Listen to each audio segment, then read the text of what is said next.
prends la parole. Il a le mal au dos. Il a mal au dos. S'il n'y a pas de message comme quoi il ne viendrait pas. Voir l'idée. Il arrive en...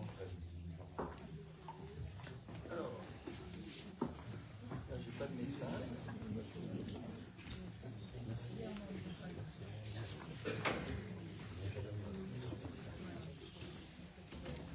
Bonjour.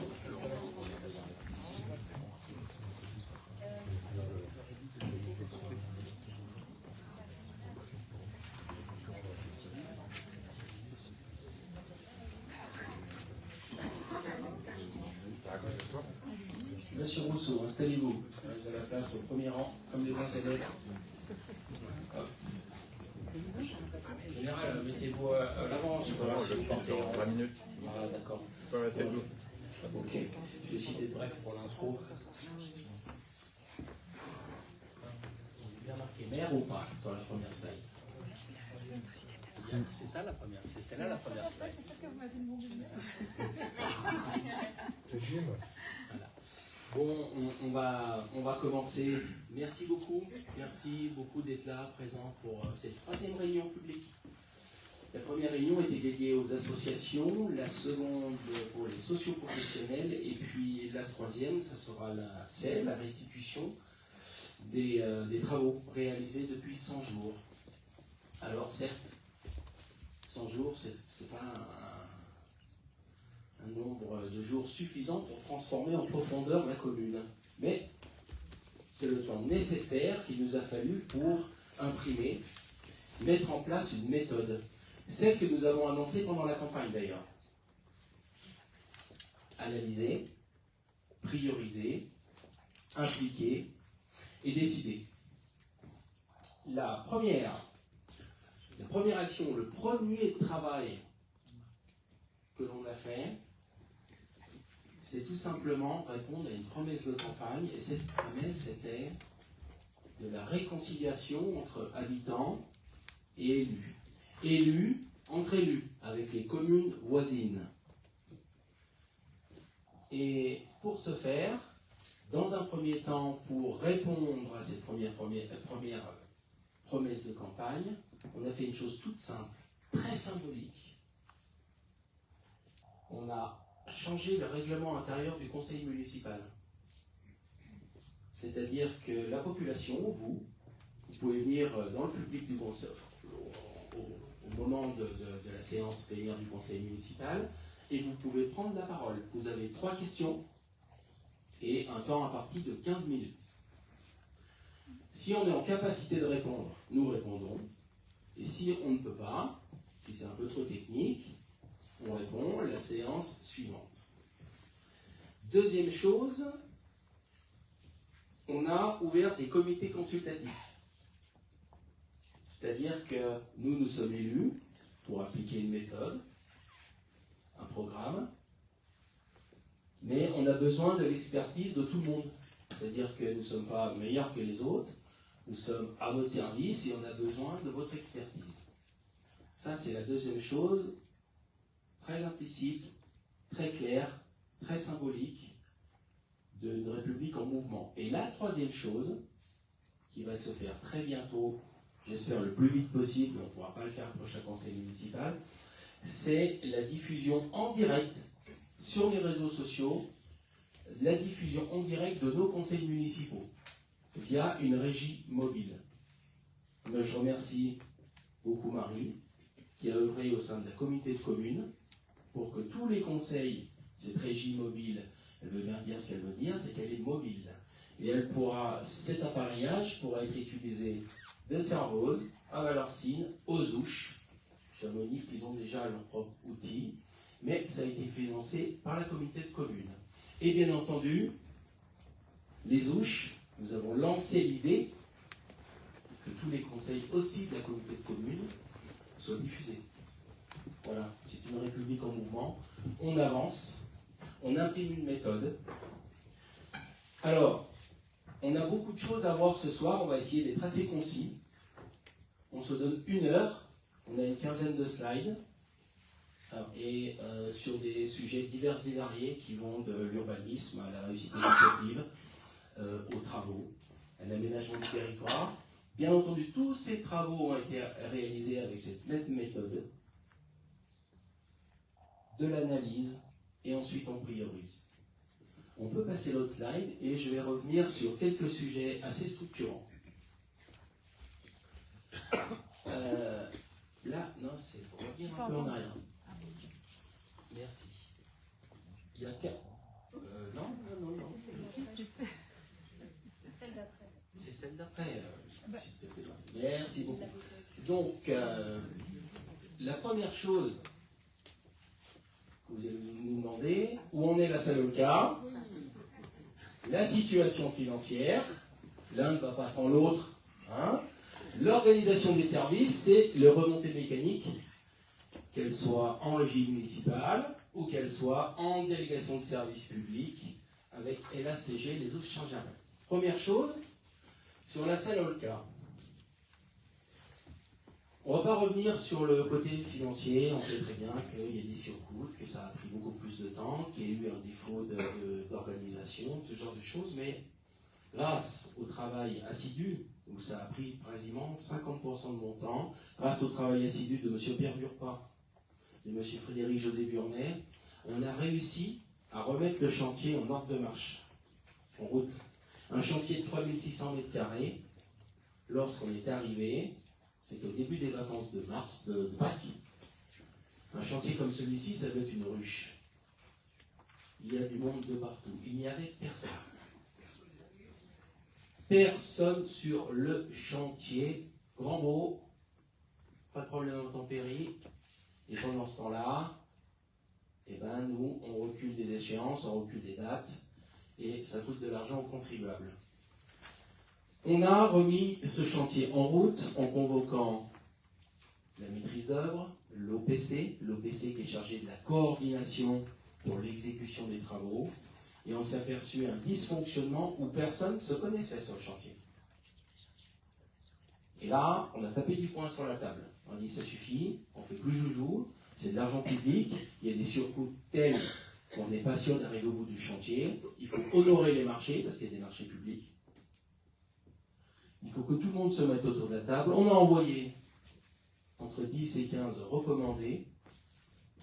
On a remis de l'organisation, c'est-à-dire qu'il n'y avait même pas de réunion de chantier. C'était une catastrophe absolue. En sachant que nous, on est maître d'ouvrage. On est d'accord, c'est à nous d'insuffler quelque chose où les entreprises ont envie de venir. Mais un chantier qui dysfonctionne, qu'est-ce qui se passe? Les entreprises ne viennent pas. Et nous, à nous de nouveau les séduire, de les encourager, de leur montrer notre cohérence à faire quelque chose de beau, à faire quelque chose d'utile pour la communauté. On a changé deux choses qui étaient essentielles. Une fois qu'on a remis tout le monde dans la boucle, on a changé deux choses qui étaient ultra importantes pour l'avenir des Ouches et pour l'avenir des Ouchards. Je m'explique. Cette salle, elle n'était pas destinée aux Ouchards.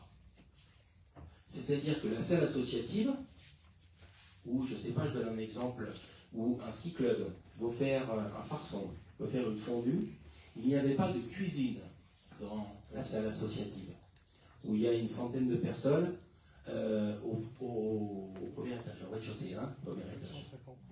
Combien tu dis? 150 places assises. 150 places assises, où normalement toutes les assos viennent, fait la fondue, fait la manger. Il n'y avait pas de cuisine, c'était obligation de commander un traiteur. Autant dire que toutes les associations Ouchardes n'auraient pas pu utiliser la salle, justement pour assurer justement des recettes au sein de leur association. Donc ça nous a pris un temps fou. C'était pas budgété, il n'y avait aucune réservation au niveau ventilation, électricité prévue. On a dû revoir les plans avec l'architecte. Ça a pris beaucoup de temps. Donc ça, c'est quelque chose d'ultra important, c'est remettre en fait cette salle à notre service. On ne peut pas inviter que les personnes du CAC 40 dans cette salle. On est d'accord. Il n'y avait pas de connectique, c'est aussi pour les mariages, on ne pouvait pas brancher une prise. On ne pouvait pas diffuser un PowerPoint, rien. Donc il a fallu revoir un peu tout ça. Et une chose aussi essentielle, on a changé tout le parvis. Le parvis, il n'y avait pas de chemin de mobilité cloisonné entre voitures et piétons. Ça n'allait pas du tout. Donc on a remis un passage voiture, on a diminué un petit peu le parvis pour pas que ça devienne un parking géant finalement. Parce que la route, en fait le parvis, les voitures passaient sur le parvis de la salle, avec une pente à 16% pour aller à l'école. On dit non, mais là c'est plus possible, l'hiver à 16%, ça va être une catastrophe. Donc on a refait tout ce schéma de mobilité, tous les abords, et notamment les espaces verts. Donc ça a pris beaucoup de temps, mais tout le monde est en ordre de marche, et on a l'espoir, sur les nouveaux plans d'exécution, d'avoir cette salle. Aujourd'hui, tu étais en réunion de chantier avec laquelle je suis pas allé, tu as une date à me donner? Je pense que ça sera pour le mois d'avril. Voilà, si le mois d'avril, là c'est déjà un petit miracle. Si au mois d'avril on a la salle, on pourra assurer en fin de saison 1 ou 2 dates pour finir, clôturer la saison culturelle de la communauté de communes. Donc voilà, c'était vraiment un focus sur la salle Olka. Je suis très très heureux d'avoir eu monsieur Pierre Vurpar, l'architecte, et puis Frédéric José Burnet qui a fait 26 ans en service technique pour m'aider parce que moi je surnageais là-dedans. Je vous garantis que je suis monté en compétence dans le bâtiment, hein, et puis c'est pas mon métier. Et voilà. Le premier jour, une petite anecdote quand même, le premier jour du mandat, je vais dans l'Algeco, donc le maire il n'a rien à faire sur une réunion de chantier normalement. Et je vais dans l'Algeco, je commence à dire mais qu'est-ce que c'est que ce bordel, pourquoi il n'y a personne qui bosse? Et là il y a quelqu'un qui me regarde et qui me dit qui vous êtes monsieur là, pour qui vous prenez? Je dis ben monsieur, je suis une personne qui vous paye, donc maintenant il va falloir se mettre au boulot. C'était surréaliste, mais on y arrivait. Quand on y arrivait, c'est pas fait, hein. On va pas, voilà. Mais en tout cas, on se donne les moyens d'y arriver. En toute transparence, on vous dit, on fait de notre mieux. On y arrivera un jour, on espère le plus tôt possible. Voilà. Ça, c'était pour la salle Olka. Ensuite, il y a une situation financière qui est comme elle est. On a une capacité de désendettement qui nous a été annoncée le 31/12/2025 de 3,5 années. C'est un indicateur financier, si vous voulez, qui calcule en combien de temps nous remboursons la dette sans faire d'autres investissements. À savoir que ces autres investissements, on ne rebouche pas un trou sur la route, on ne change pas une lame d'un chasse-neige, on ne fait rien d'autre que rembourser la dette, ce qui est un chiffre, bien entendu un indicateur, et qui n'existe pas. C'est virtuel, mais ça donne des indicateurs dont se sert la Direction générale des finances publiques. Ça, c'était au 31/12/2025, parce qu'il y avait une affectation de résultats sur des crédits engagés qui n'avaient pas été consommés, à hauteur de plusieurs millions. Aujourd'hui, si on se projette, l'encours projeté est de plus de 9 millions de dettes pour la salle Olka, et on arrive à une capacité de désendettement en termes d'années qui est proche des 10 ans. 10 ans. Donc on n'a plus de capacité d'autofinancement, enfin, on aura un petit peu d'autofinancement, mais d'investissement pour 2-3 ans. Donc il va falloir arbitrer. Donc je vous demande d'être un petit peu patient en termes d'investissement pour nos routes. On va engager ce qu'on peut engager. Mais pour calculer ce ratio, il est très simple. Tout est lié.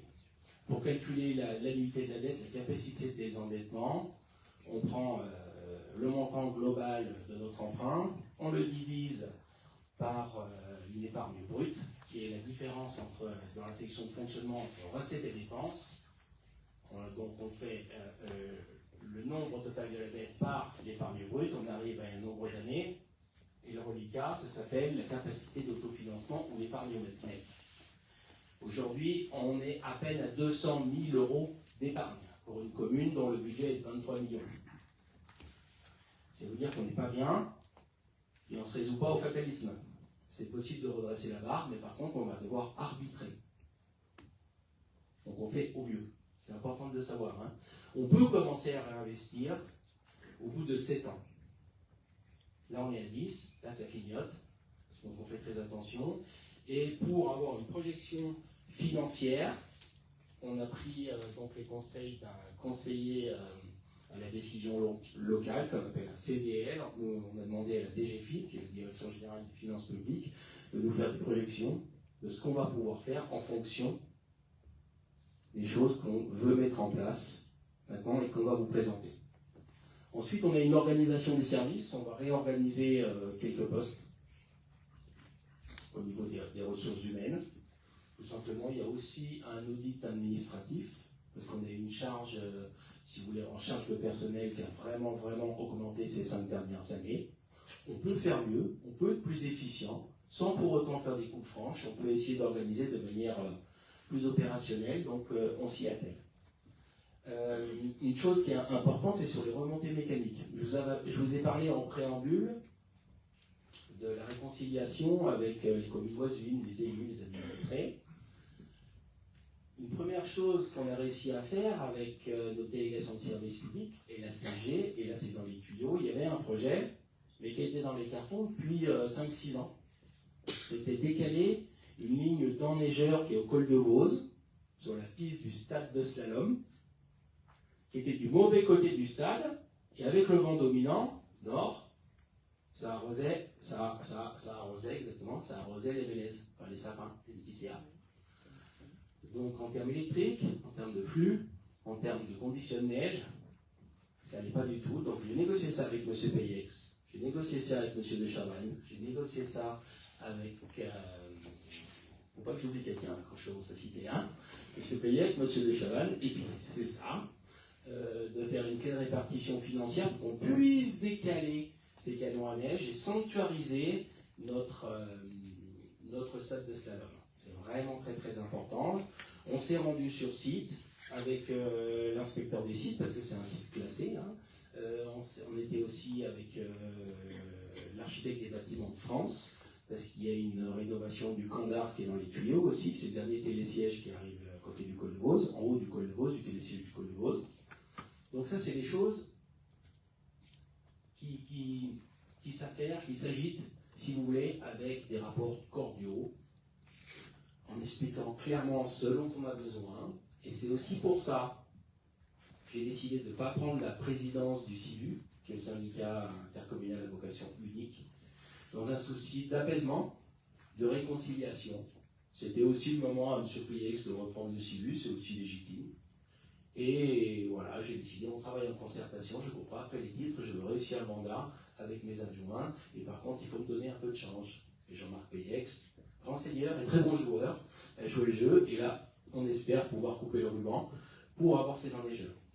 Ensuite, on a un autre sujet, là c'est plus petit, mais ça nous concerne tout également, sur d'autres remontées mécaniques, c'est notre SPIC, le service public d'intérêt commercial des remontées mécaniques du Tourchet.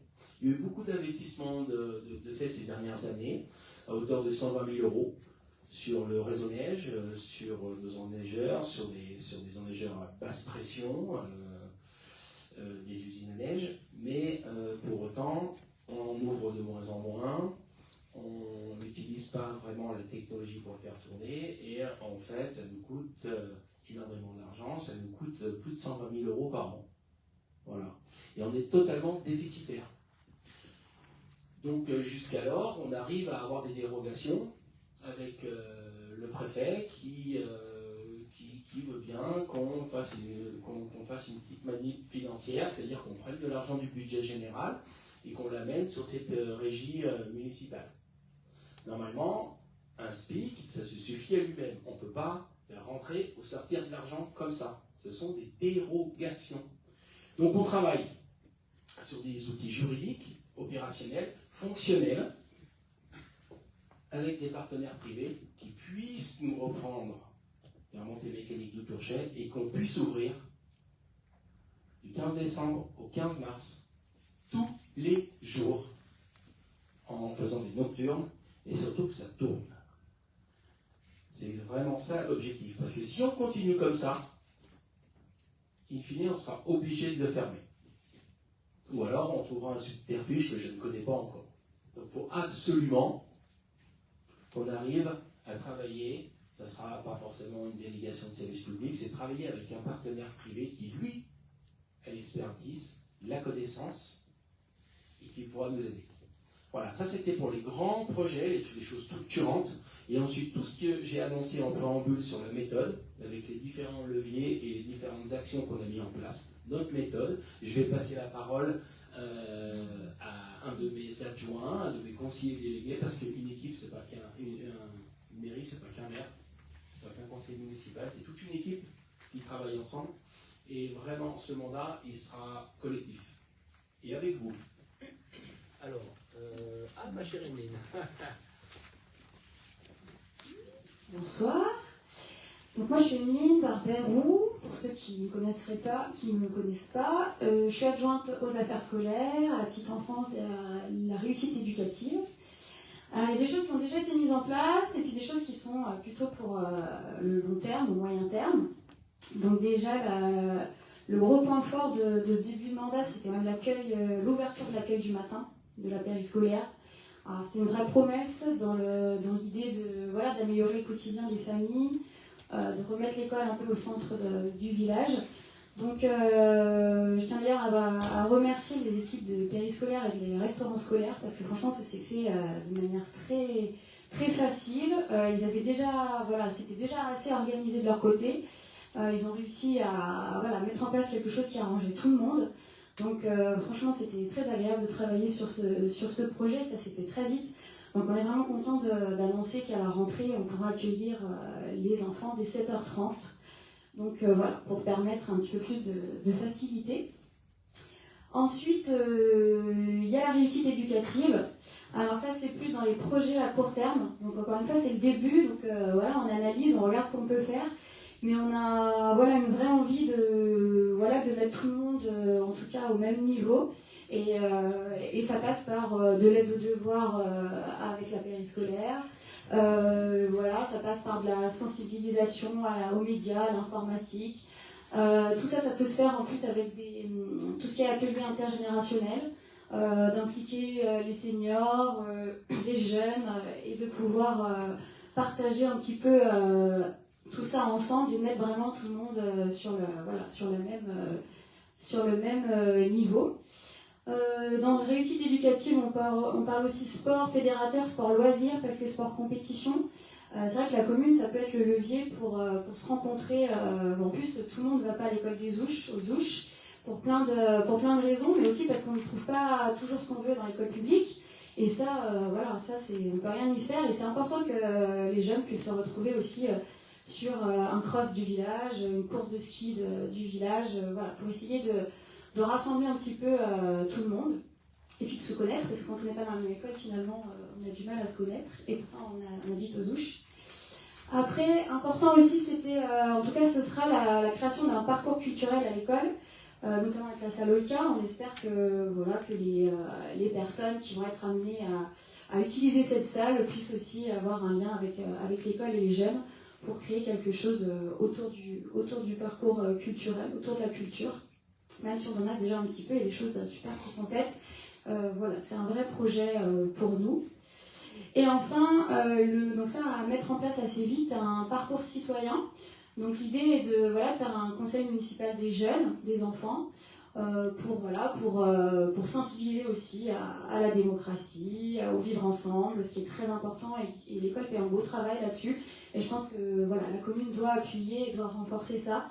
Donc ça passe par l'investissement de certains jeunes, de voter, de participer à des débats, de connaître un petit peu l'organisation de la commune, et puis de les valoriser. Ces jeunes qui veulent s'investir là-dedans, ça se valorise, et l'idée c'est après de les récompenser d'une certaine façon dans l'organisation et dans la participation à tout ce qu'on peut faire pour le village.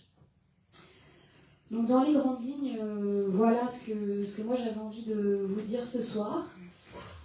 Voilà. Très bien. Je passe la parole. Merci Emeline, c'est rapide, efficace, ça pénale pas.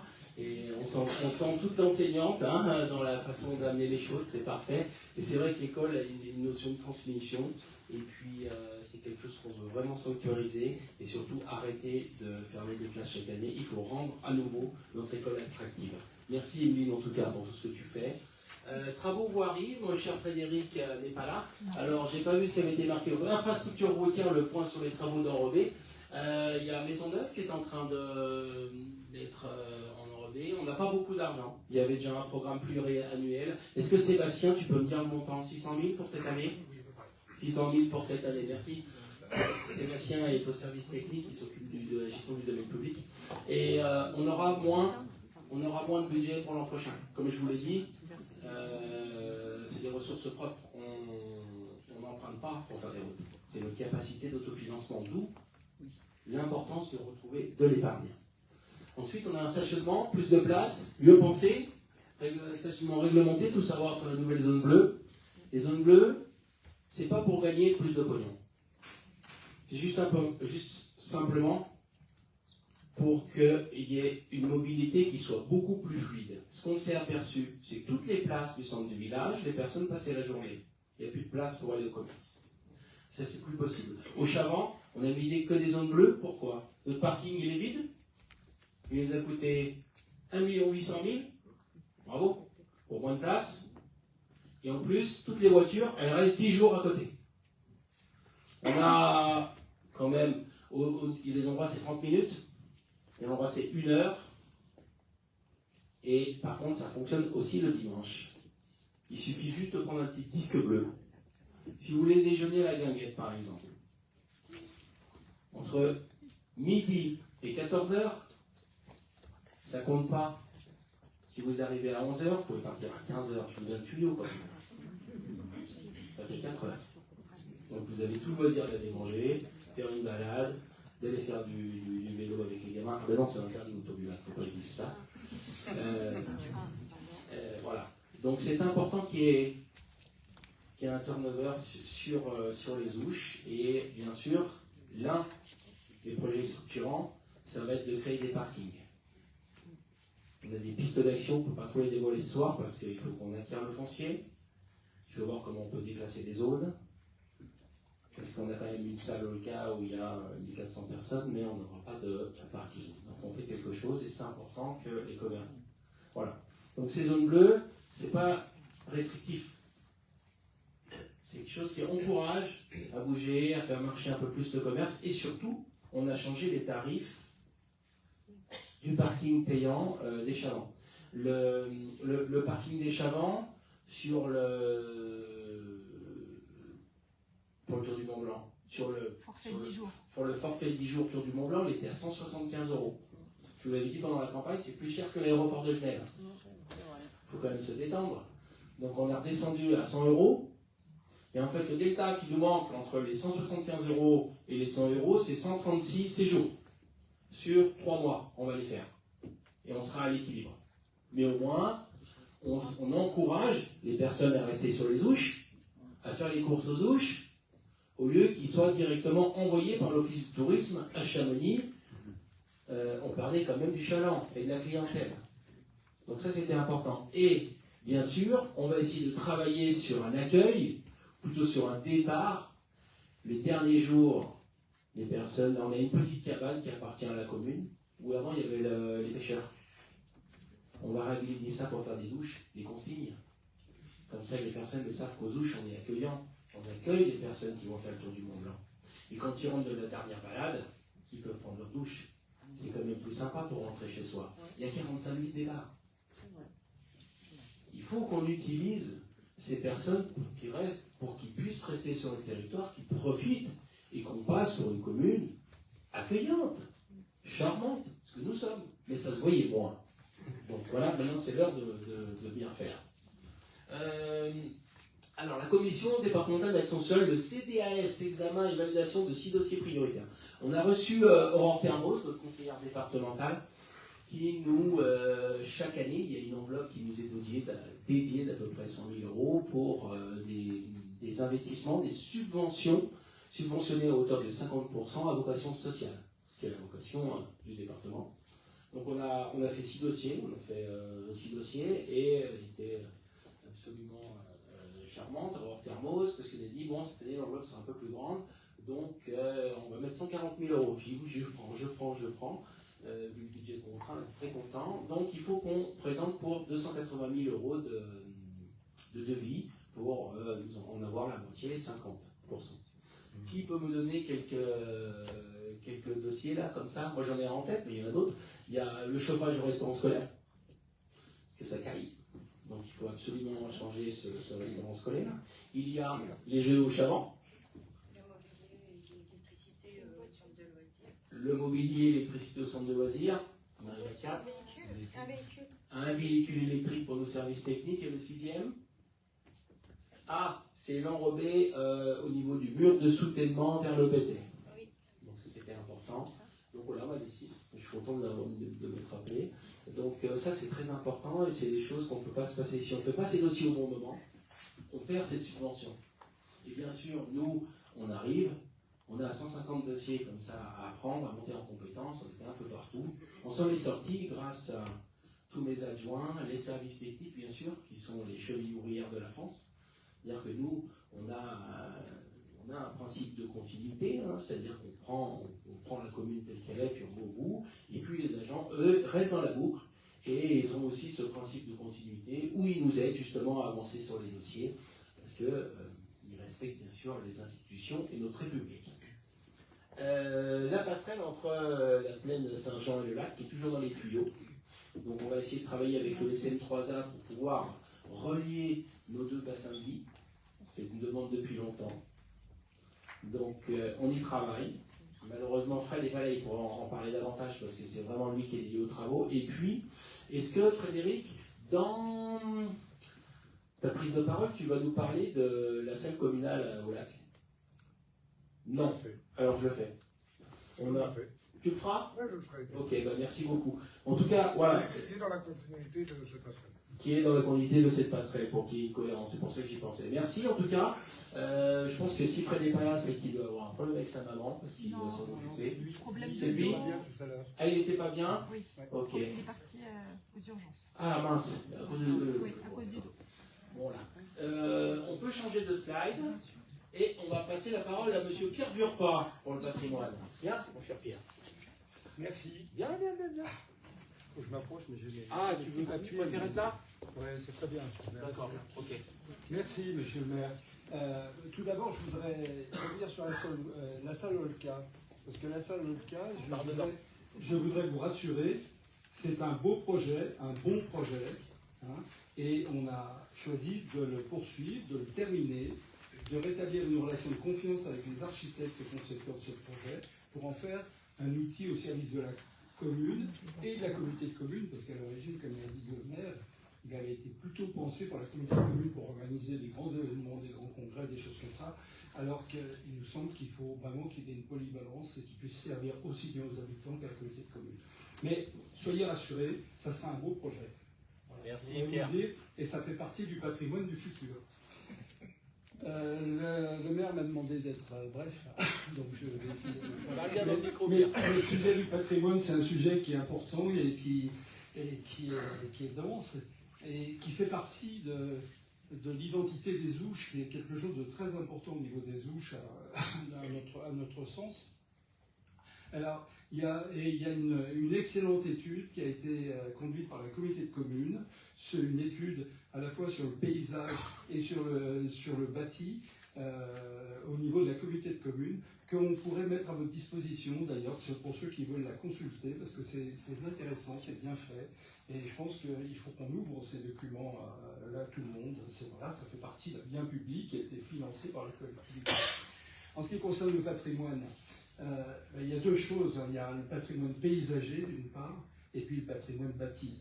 Le patrimoine paysager, vous le savez tous, je pense, il y a deux espaces qui sont classés. Il y a le site du Mont Blanc d'une part, et puis les balcons du Mont Blanc, c'est l'autre côté, c'est les Guyettes, hein, c'est Chailloux et les Guyettes.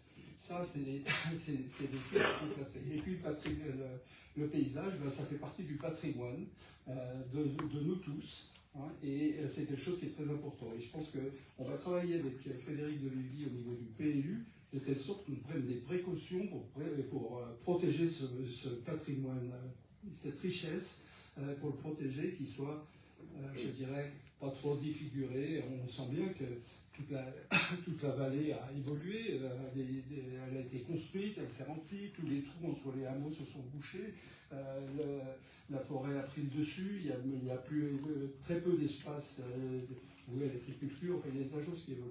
Voilà, donc c'est le premier aspect. Ensuite, il y a le patrimoine bâti. Le patrimoine bâti, il y a d'abord l'église, mais je reviendrai sur l'église après, si vous voulez bien. Et puis ensuite, il y a toutes les chapelles, les oratoires, il y a le patrimoine religieux, donc les croix, un certain nombre de choses. Ensuite, il y a tout ce qui est fontaine. Et puis, il y a tout le patrimoine bâti, les fermes, les villas qui ont été construites ultérieurement au XXe siècle, les hôtels. Il y a tout un patrimoine qui fait partie de l'identité du village et qui est de la richesse des Ouches. Au niveau de la municipalité, on va essayer de prendre soin de ce patrimoine. Quand je dis prendre soin, il y a deux choses. Il y a le patrimoine privé, je dirais, et là, on va essayer de faire en sorte que, avec l'accord de ceux qui en sont propriétaires, on le protège le mieux possible, on le conserve, on le protège le mieux possible, on le met en valeur. Je pense aux vieilles fermes, par exemple. Elles sont aujourd'hui dans l'étude paysagère repérées. Dans le PLU, elles sont repérées pour partie. Dans l'étude paysagère, elles sont repérées sur des cartes. Et dans le cadre du PLU, on va essayer de renforcer les prescriptions pour qu'on préserve ce patrimoine le mieux possible. Donc, ça, c'est... Et puis, en ce qui concerne le patrimoine religieux et le patrimoine public, dirais-je, c'est les chapelles. On va essayer de refaire un inventaire et surtout un diagnostic des différents lieux. Je pense à la chapelle de Vaudagne, à la chapelle de la Griasse, enfin, toutes ces chapelles, il y en a 5 ou 6 je crois. Donc, on va essayer de faire un diagnostic. Il y a celle de Notre-Dame du Lac, entre autres, que j'ai été voir. Voilà. On va faire tout un travail de diagnostic, essayer, dans le cadre des possibilités budgétaires, de faire quelques travaux d'entretien pour assurer leur pérennité, les maintenir. Ça, c'est quelque chose qui est très important. Et puis, pour rebondir sur ce qui a été dit dans le parcours culturel, je pense que ça serait pas mal je propose qu'on fasse une signalétique dédiée à si vous voulez, qu'on fasse une sorte de parcours, qu'on les inscrive dans un parcours et qu'on fasse une signalétique dédiée. Il faut qu'on réfléchisse à ça tous ensemble, et ceux qui sont volontaires, ils peuvent nous contacter et on peut en reparler. Donc ça, c'est l'aspect du patrimoine. Et puis, dans ce patrimoine, il y a aussi un élément majeur, c'est l'Église. Donc, je voudrais en dire quelques mots. Cette église Saint-Jean-Baptiste, qui a été bâtie au XVIIIe siècle, elle a été donc bâtie, j'ai les dates sous les yeux, mais je vais vous le dire.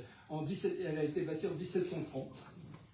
Elle a été consacrée en 1766. Et elle a été agrandie ensuite au XIXe siècle, c'est-à-dire qu'on a rajouté 2 travées.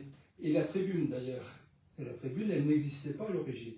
De même, le clocher, il a été démoli après la Révolution, et ensuite il a été rebâti. Donc, et l'église, et puis la dernière intervention d'extension de l'église, c'était la construction de la sacristie. Alors, s'il faut savoir aussi, je ne sais pas si il y a des anciens ici qui connaissent bien les sites, mais l'église, elle n'était pas comme ça avant. L'église, elle était entourée du cimetière. Et puis, devant l'église, il y avait aussi un clos avec des grilles qui la fermaient. Et la rue que vous empruntez tous, elle ne passait pas là. C'est-à-dire que vous passez à la place du cimetière. En réalité, la rue, elle passait à la place de l'école. À l'école. Ensuite, elle passait devant chez Jacquier, et puis elle remontait. Voilà. Donc, si vous voulez, le centre des Ouches s'est considérablement transformé, et tout ça, c'est quelque chose qui est très intéressant. Pour finir sur l'église, et sur le bâti, il y a un élément que je n'ai pas cité, c'est le Christ-Roi.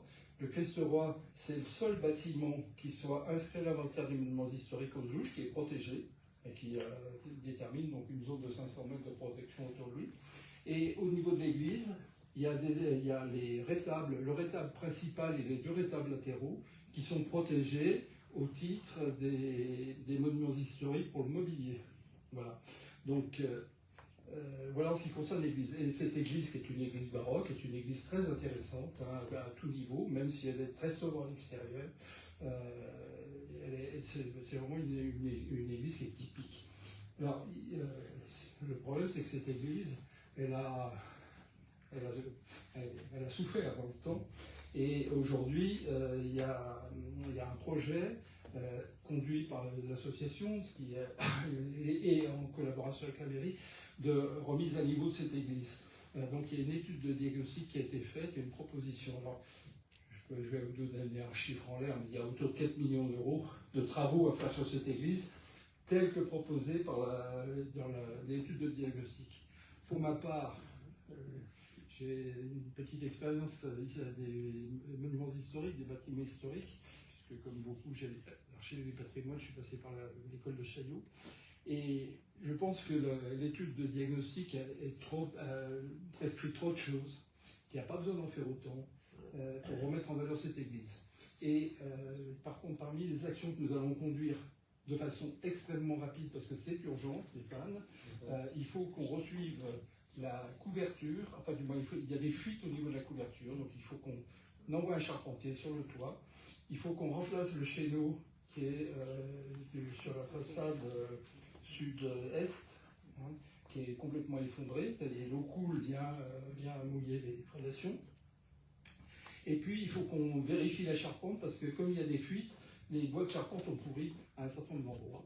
Et puis il y a eu aussi des transformations au fil des ans qui ont été parfois un peu maladroites, et dont des entrées qui relient les éléments de charpente. Alors c'est très technique ce que je vous dis, mais des entrées qui ont été supprimées, si bien qu'il y a quelques poussées sur les murs. Mais il n'y a pas péril dans la demeure, je pense. Cette église, sa maçonnerie est en bon état, le clocher est en bon état, et puis un jour ou l'autre, il faudra qu'on s'y attelle, qu'on refasse les enduits de façade extérieure, qui sont des enduits en mortier de ciment et qui sont trop étanches, c'est une espèce de tyrolienne d'enduits projetés. Il faudra qu'on refasse les enduits extérieurs, qu'on refasse certainement la couverture, mais je ne suis pas tout à fait d'accord, et il faudra qu'on le voit avec l'architecte qui a fait l'étude. Il faudra, je pense qu'il n'y aura pas besoin de refaire toute la charpente comme il y a passé. Voilà, donc on va s'appeler à ça dans un premier temps, c'est la mettre en sécurité, hein, et préserver de cette sorte que voilà, il n'y ait pas de dégradation à venir. Merci. Voilà ce que je voulais dire.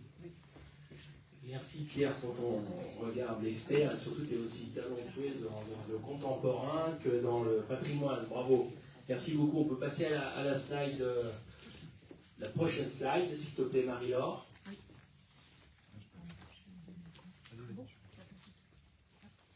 Alors, on va passer la parole à notre spécialiste de l'urbanisme, du logement permanent. Je commence ? Comme vous voulez. Ça, on respecte le... Oui. Alors, moi, je suis Pauline Cachat. Je suis conseillère déléguée au logement permanent, donc sous la houlette de Frédéric de Vivi, qui est adjoint à l'urbanisme. Et je souhaitais évoquer les mesures qu'on souhaitait prendre, qu'on souhaitait mettre en place pour répondre aux difficultés des habitants pour se loger. Donc nous aimerions renforcer en fait les exigences en matière de logement aidé. Donc ça se traduit dans la modification du PLU. Donc pour toute opération immobilière, on aimerait qu'à partir de 3 logements, 4, qui est à peu près 50% qui soit consacré à l'habitat accessible donc aux familles, aux jeunes ménages, aux actifs des Bouches, de la vallée. Et donc cet habitat, il prend plusieurs formes. Donc il y a l'accession à prix maîtrisé. Ensuite, il y a le bail réel solidaire qui dissocie le bâti du foncier. Et ensuite, il y a le logement social. Voilà. Après, donc, on verra si les dispositions, il faut les modifier selon les besoins du territoire. Et on aimerait aussi qu'il y ait un équilibre, maintenir un équilibre entre notre rayonnement touristique et la préservation de notre population. Voilà.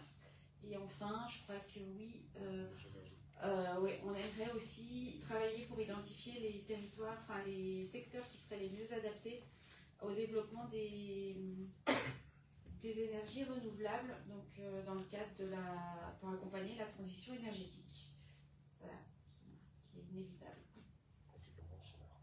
Principalement, voilà, le solaire, oui, forcément. C'est tout, moi j'ai fini. Et donc, Tu complète un petit peu sur ce qu'il avait dit. Là, tu as dit les grands thèmes, c'est exactement ce qu'on veut faire. Mais peut-être rentrer un peu plus dans certaines précisions, notamment dans la modification numéro 2, et là, l'enquête publique. Je pense que vous avez prévu de le dire. Oui. Ah, ok, très bien. Pardon. Donc bonsoir tout le monde. Oui, alors pour ceux qui ne le savent pas encore, il y a une modification numéro 2 du PLU qui avait été démarrée par nos prédécesseurs, qui n'était pas complète à notre sens, à notre avis. Donc on a pu, avec les services de l'État, la ramener, faire évoluer cette clause de sécurité sociale dont parlait Pauline, notamment avec les leviers du BRS, bail réel solidaire, le foncier et l'habitat. En fait, la personne qui achète un appartement ou une maison sur ce foncier-là paye un loyer pour le foncier sur 100 ans, mais un loyer ridicule, hein, c'est de l'ordre de entre 2 et 10 euros par mois. Il est propriétaire de son appartement, il peut le revendre avec une plus-value contrôlée, maîtrisée, donc il n'y aura pas d'emballement fou. Ça se fait dans beaucoup de communes maintenant en France. Chamonix l'a fait aussi. Ça marche assez bien. Ça marche assez bien, c'est un peu nouveau pour la commune des Touches, mais vraiment je pense que c'est efficace. Et ça permet d'apporter du logement permanent à des gens sur des revenus intermédiaires, qui ne sont pas condamnés à louer, mais qui sont un peu justes pour pouvoir acquérir. Là, ils pourront le faire. Ça m'amènera après sur un autre sujet qui est en lien avec le lac. Donc ça, c'est une première chose. On va également modifier ces pourcentages d'imposer des logements aidés, principalement pour les promoteurs, ça s'adresse. Ça sera à partir de 4 logements. On va le passer de 25 à probablement 50%. L'enquête publique nous le dira. L'enquête publique qui est cet été du 8 août au 9 septembre. Donc je vous invite, tous ceux qui sont concernés, à venir poser vos doléances et vos questions à ce moment-là. Ça c'est important, il faut vraiment mettre ça. Ça c'est très important. On recommuniquera là-dessus de façon plus précise, mais oui, c'est important que tous les ouchards qui ont quelque chose à dire, ce sera vraiment le moment de le dire.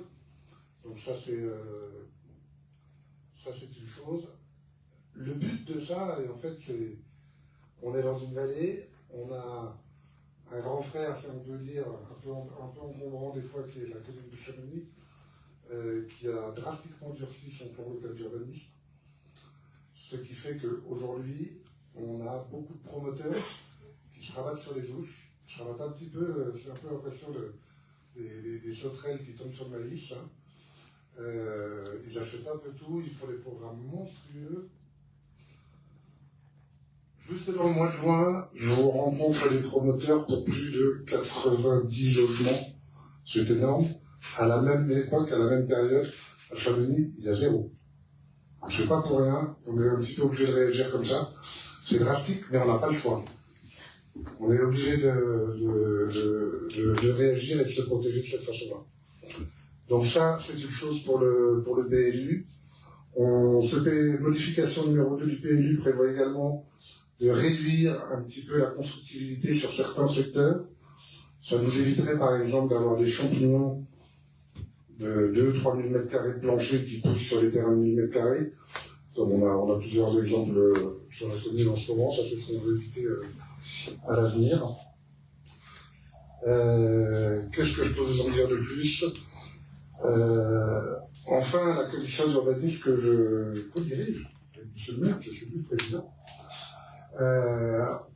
on va s'attacher en accord, notamment avec le surface, mais surtout avec l'ensemble des membres de la commission, à définir un cadre précis pour ce qu'on veut des ouchards. C'est-à-dire qu'on ne pense pas que les chalets qu'on peut retrouver dans les stations UP américaines aient leur place au Chavant. Donc ça, c'est un combat. On rencontre des gens qui ont des projets démesurés pour l'habitat individuel. Donc ça, on va essayer de lutter et de garder un aspect chalet, parce qu'on est dans une vallée de chalets, vieilles fermes. Ici, il y a plusieurs types d'habitats, on en a déjà parlé. Mais en tout cas, on va essayer de respecter ça et pas de construire des chalets tout en verre fumé. On ne sait pas si on est à Los Angeles ou aux Douches. Voilà pour les grandes lignes de ce que j'ai à vous dire pour moi ce soir. Merci. Merci Pauline, merci Frédéric, c'est super important ce qui vient d'être dit. 50% de logements aidés, on a redéfini, excusez-moi pour la palissade, on a redéfini la définition de ce que c'était un logement aidé, parce qu'avant c'était logement social. Maintenant c'est logement aidé, et dedans, dans le logement aidé, la définition, on peut mettre prix maîtrisé et logement social. Ça c'est l'évolution aussi de notre bonification numéro 2, et surtout sur les 50% de logements aidés dans chaque nouvelle construction de promotion. C'est très très important. L'enquête publique, est-ce que tu peux rappeler les dates? Oui, tout à fait. C'est du 8 août au 9 septembre.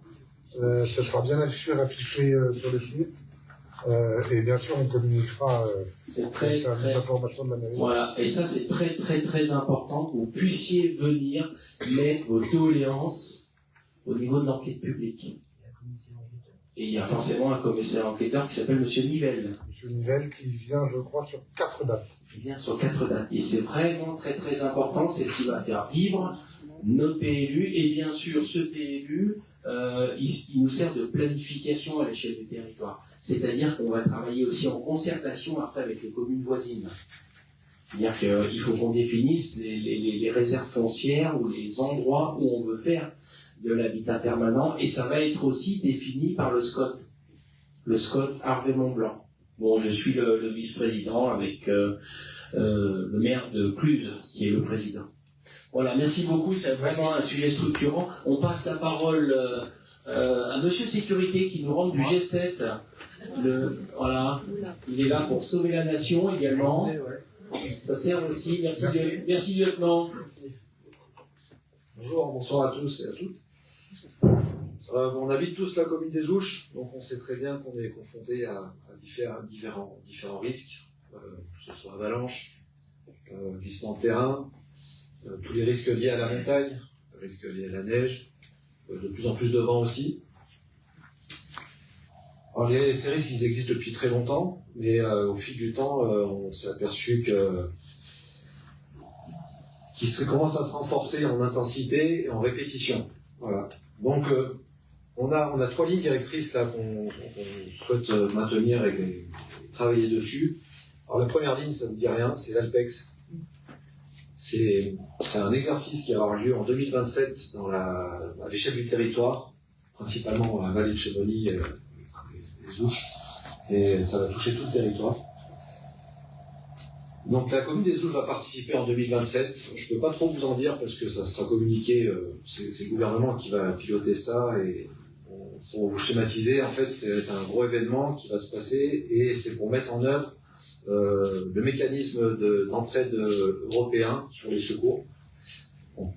Après, chaque commune va travailler dessus via son PCS, et nous, ça va être une échéance pour nous, pour voir comment l'information se diffuse au niveau de la commune, parce que ça va être notre rôle de vous maintenir au courant, de savoir comment on diffuse l'alerte, de savoir comment on prend les décisions, avec qui, comment, de coordonner tous les services qu'on pourra avoir au niveau de la commune et localement, que ce soit les pompiers, la gendarmerie, et comment la population est informée. Ce c'est le plus important, c'est d'informer toute la population en temps et en heure. Donc Alpec, ça va être une grosse échéance pour nous, parce qu'on va avoir un travail assez conséquent à faire tous au niveau des responsabilités, que ce soit les élus, et même pour vous au niveau de la population. Je pense qu'on vous allez être mis au courant dans quelques temps via des communiqués. Voilà, c'est vraiment un niveau gouvernemental, c'est fait très souvent, ils choisissent ces secteurs. Donc, en 2027, ça sera pour nous. On aura la chance de voir plein de secours, voilà, des Belges, des Polonais, des Roumains, donc ça va être sympa. C'est à l'échelle européenne. Hein. Voilà, c'est vraiment le mécanisme d'entraide européen. En deuxième, on a le plan communal de sauvegarde. Voilà. Donc le plan communal de sauvegarde, c'est vraiment propre à la commune. Il existe, il est très bien fait au niveau administratif, mais nous, on a besoin de travailler dessus pour le rendre opérationnel. Donc un plan communal de sauvegarde, il aide à dire qui fait quoi, qui décide, comment les services sont mobilisés, comment les habitants sont alertés, et comment la commune s'organise pendant la durée de l'événement. Donc voilà, c'est vraiment au niveau de la mairie, c'est le maire qui est responsable du plan communal de sauvegarde. Et c'est un travail qu'on a besoin de faire parce que quand les événements, on s'y attend jamais en fait, hein, ça arrive quand un dimanche, quand tout va bien. Et tout le monde doit se mettre en ordre de marche pour pouvoir travailler dessus et puis répondre à toutes ces questions, surtout au niveau des élus et des services de la commune. Et donc on a besoin de travailler dessus. Donc on a commencé à faire un plan de travail avec les services de la mairie sur la restructuration du plan communal de sauvegarde, sur des exercices internes qu'on fera au niveau de la commune, au niveau de la mairie, pour faciliter cette réponse opérationnelle. Donc c'est vraiment, très souvent la sécurité c'est fait en souterrain, personne ne voit rien, mais le jour où il y a un problème, on a plein de questions et nous on se doit de pouvoir vous répondre et facilement et qu'on ait tous le même sujet, les mêmes réponses. Et le troisième point, le fameux DICRIM. Donc le document d'information communale des risques majeurs qu'il a à disposition c'est sur internet et à l'accueil de la mairie. Donc ça je vous invite le jour où vous passez nous voir pour dire bonjour de le prendre, c'est très intéressant. Donc c'est un document qui permet d'expliquer aux habitants les risques qui sont présents sur la commune, même si on les connaît plus ou moins, mais des fois on peut être étonné. Les secteurs concernés, les consignes à suivre et le comportement à adopter en cas d'événement. Alors, il est plutôt bien fait, on doit travailler sur certains points, c'est pour ça qu'il est en troisième. Et en fait, le plan communal de sauvegarde et le DICRIM, on va pouvoir vraiment retravailler et refaire entièrement suite à l'ALPEX, parce que l'ALPEX va nous montrer nos limites, nos axes de travail, pour pouvoir mettre en bonne cohérence tous ces documents. Voilà, moi j'ai pas grand chose d'autre à dire sur ce travail-là. Nous, l'objectif, c'est que chaque habitant il sache ce qu'il y a à faire, connaisse les compétences de la commune, les différents acteurs de la commune qui peuvent travailler et aider à la sécurité. Et on reste... moi, j'ai pas de commission qui est ouverte vraiment au public sur la sécurité, mais je suis preneur de toute bonne idée sur n'importe quoi, sur des risques pour identifier que vous voyez dans les crimes ne sont pas identifiés, sur plein de choses. Voilà. Je vous remercie. C'est vrai que c'est pas la partie super intéressante, mais alors, concernant le G7, vous avez vu qu'on a reçu des forces de secours, je voulais juste vous dire, ils dorment là parce qu'il y en a tellement, surtout la police municipale, la police nationale et les gendarmes. Voilà. On a une grosse partie ici, et puis d'ici 2-3 jours, ça finit. Merci, merci. Merci Laurent. Mais si, c'est super important parce que quoi qu'il arrive, c'est moi le responsable. Hein. Donc voilà, la sécurité, c'est la seule chose qui ne se délègue jamais. Quoi qu'il arrive, c'est le maire responsable et ce qu'il y a au-dessus de nos têtes avec les bassins versants, pour être très attentif. Merci. Bonjour, Manuel Mourier, je suis conseiller délégué aux associations et comités des fêtes sous la houlette de Marie Ferraro, première adjointe. Là, on va vous parler un petit peu de la volonté qu'on a eue depuis vraiment le début du projet, à savoir redynamiser la vie dans notre village. Et ça passe notamment par un comité des fêtes. Alors, l'objectif, c'est de fédérer les habitants, les associations, les commerçants autour de l'organisation d'événements et d'animations tout au long de l'année. Ça peut être des fêtes de village, des animations pour les enfants, pour la famille, des animations saisonnières également. À la suite d'appel à candidature qu'on a lancé via la mairie, on a déjà eu un peu plus de 15 personnes qui sont portées volontaires. Donc voilà pour un début, et on planifie l'ouverture de ce comité vers la mi-septembre. Voilà, on va laisser passer la saison estivale qui est déjà bien remplie, où tout est en marche, et on mettra ça en place à partir de l'automne. Voilà pour cette partie comité des fêtes. Je veux aussi vous parler du 14 juillet Toujours dans la même idée, on a eu envie de relancer ce feu d'artifice. Alors tout d'abord, on a décidé de passer par une entreprise locale, Artipro Concept. L'idée, c'est déjà de soutenir l'économie de proximité. Ensuite, ils ont su répondre à notre cahier des charges dans lequel on avait deux exigences très, très claires, à savoir un coût maîtrisé et également la prise en charge, l'attention au respect de l'environnement. Donc concernant le coût, ils ont su nous proposer un projet qui correspond aux capacités financières de la commune sans compromettre la qualité du spectacle. Et puis ensuite concernant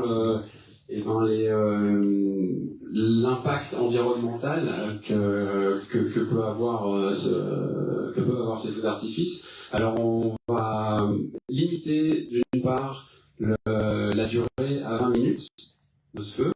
On va également limiter la hauteur des projectiles. Tout ça dans un objectif de limiter l'impact sur la faune. Et puis on va